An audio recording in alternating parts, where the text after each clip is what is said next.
Putting in the expanding benches that I want has become a game of Tetris, where piece by piece a puzzle has to be solved before getting to the end, which is actually putting in the benches. When we last left off with the van, just before the hurricane, I had removed the back seat bench.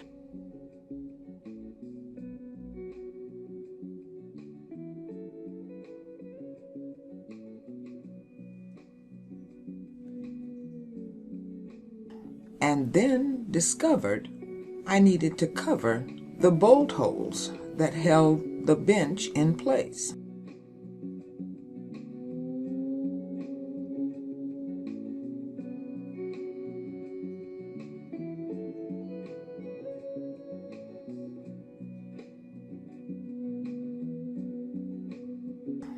Once that was done and allowed to cure, I was now ready to tackle the back subfloor. The first order of business was to once again vacuum out any grit and grime that may have collected, so I could lay down the rubber matting that would act as my insulation.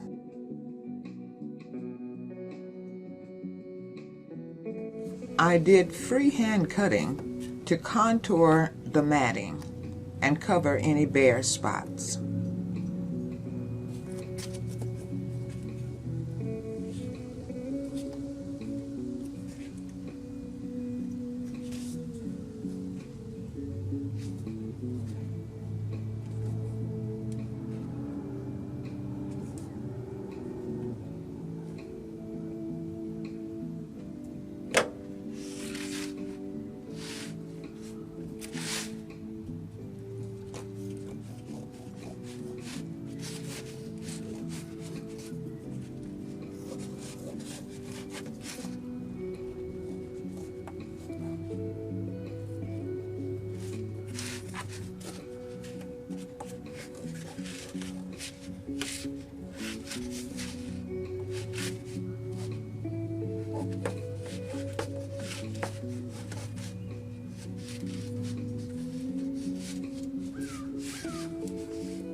This part went fairly quickly, and in no time I had the back floor completely covered.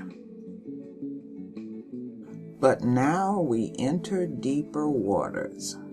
I had to match up the back subfloor. The first portion went in pretty easily, but didn't cover the entire back, so I had to cut a short section. Doing some measuring,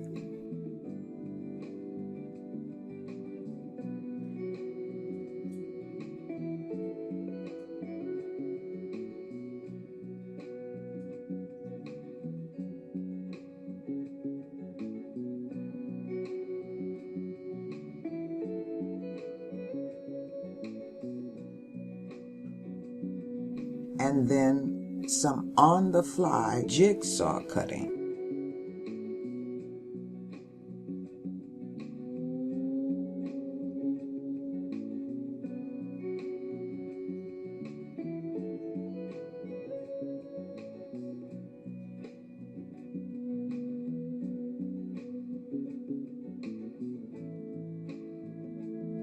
I breathed a sigh of relief once I had the subfloor matched up.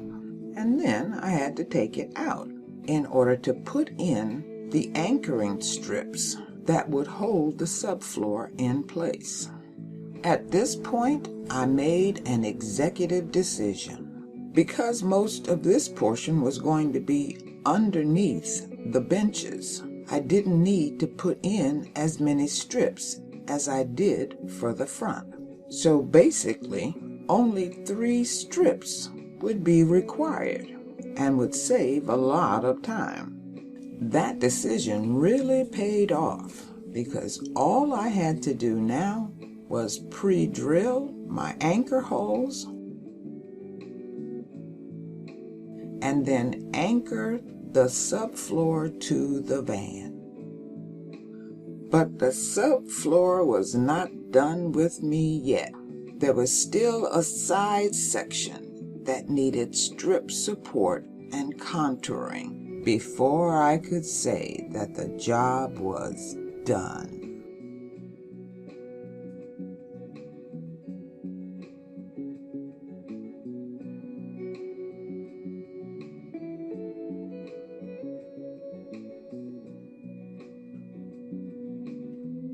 I'll spare you the horrors of putting in the vinyl flooring and simply say it involved a lot of gnashing of teeth and onto the supports for the benches.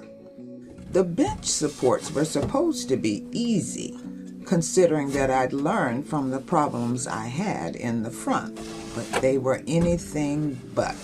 And after about 6 attempts at shaving them down, you'll notice I even stopped removing the ear protection. I went back and forth so many times. I finally got the right size to have them fit. But just as before, once I knew they would fit, I then had to take them out to put in the pocket holes to anchor them to the wall. I was now entering the home stretch. All I needed to do was put in 8 pocket screws and the job would be completed so I could move on to the actual install of the benches. How hard could it be? Evidently, pretty hard, because the screws refused to go through the wood, and even with an impact drill, I was forced to muscle them through.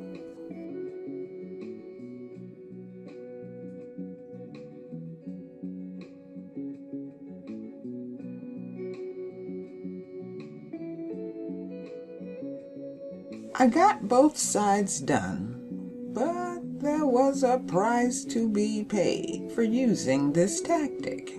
I actually stripped the head off of the Kreg jig implement, and they don't sell those parts individually, and Kreg jigs are pricey, in addition to burning my fingers from one of the screws that was turning from so much force.